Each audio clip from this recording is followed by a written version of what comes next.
Have you ever noticed how a conversation can shift in about 2 seconds? One moment it is small talk about the weekend, and the next, someone leans in slightly, lowers their voice, and says, "Did you hear about?" And before you have decided anything, you are already in it. You're nodding, maybe smiling, maybe adding a small detail of your own. And later, on the walk home, something feels slightly off. Not guilt exactly, more like a quiet sense that you just spent social currency you did not mean to spend. That moment is what we're going to unpack. Not gossip itself, but the tiny decisions inside it, the ones that turn a passing comment into active participation. Because here's the strange part. Most people think gossip is a character issue. It's not, it's a reflex. And if you understand the reflex, you can step out of it without making things weird, without sounding superior, and without leaving tension behind you. Let's start with the first thing you should never do. Never pile on. This one looks harmless. Someone says something sharp about a colleague, and you add a second thing, just to match the energy, just so you don't seem cold. But piling on is the move that marks you, socially, as part of the story. Because the brain of everyone listening does something quietly predictable. It remembers who added fuel, not who started it. The starter is usually forgotten. The piler on is remembered. Dale Carnegie had a line that fits this almost too well.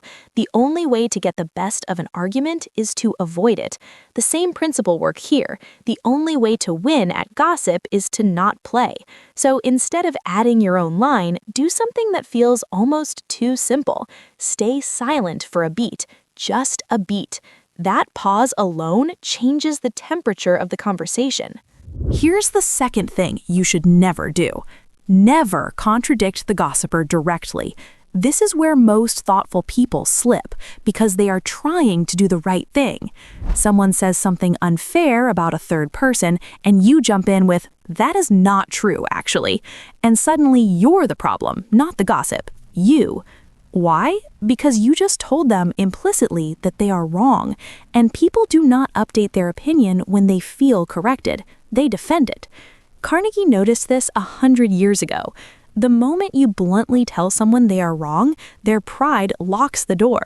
So what works better? Agree on something small. Find the one piece you can honestly affirm. Maybe it's, "Yeah, that meeting was rough for everyone." You're not endorsing the gossip, you're removing its fuel, because the engine of gossip is agreement. When you quietly refuse to feed it, the fire loses oxygen on its own. Here's the third thing.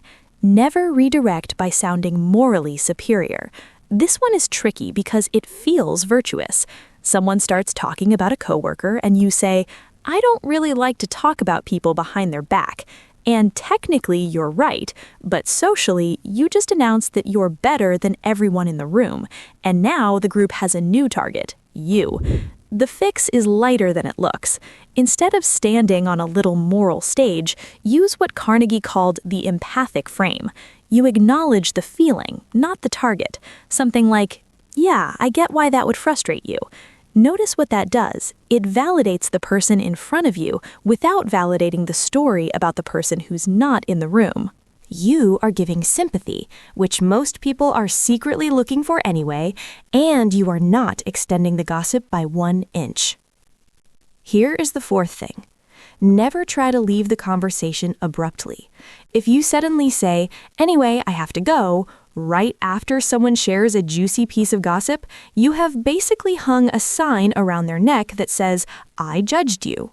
They will feel it, even if they do not say anything. The next time you walk into the room, there will be a small, invisible wall. So how do you exit without that wall? You exit through appreciation and redirection. Carnegie's advice for declining invitations applies perfectly here. Begin with something warm, then pivot to something else. That is a lot. "Hey, did you end up finishing that project from last week?" You're not lecturing, you're not performing, you're just changing the channel. And because you started with warmth, the other person follows you without resistance. Now, here's where it gets interesting. There's a fifth move, and it's the most underrated one. Never miss the chance to quietly reframe the person being gossiped about. This is subtle. When someone says, "She's so disorganized," you don't have to defend her and you don't have to argue. You can simply say, "Yeah, she has a lot on her plate right now. She handled that client thing last month pretty well, though." That's it. One sentence. You're giving the absent person what Carnegie called a fine reputation to live up to, even when they're not there to hear it. And here's the strange psychological effect. The people in the conversation remember it. Next time someone tries to pull them into gossip about that same person, a small version of your sentence surfaces in their head. You didn't preach, you planted. Let us step back for a moment because there is a pattern under all of this. Every one of these moves is built on the same mechanism. Gossip runs on agreement, escalation, and the need to feel sympathized with. When you refuse to agree, refuse to escalate, but still give sympathy, the whole system quietly collapses. Think of gossip like a fire that only burns on a very specific fuel.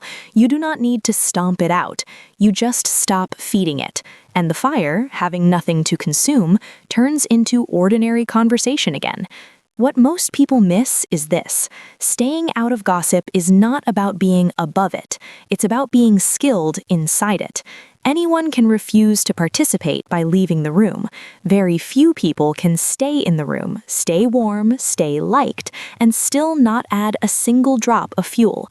That is the actual skill, and it protects two reputations at once: the reputation of the person being talked about and yours. Because over months and years, people slowly figure out who carries stories and who does not. They figure it out without ever saying it, and the person who does not carry stories becomes, quietly, the person others trust with the real ones. So the next time a conversation tilts that way, you do not need a speech. You just need a pause, a small agreement, a soft redirect, and one generous sentence. If this kind of quiet social mechanics interests you, stick around. There's a lot more hiding in plain sight, right inside the conversations you already have.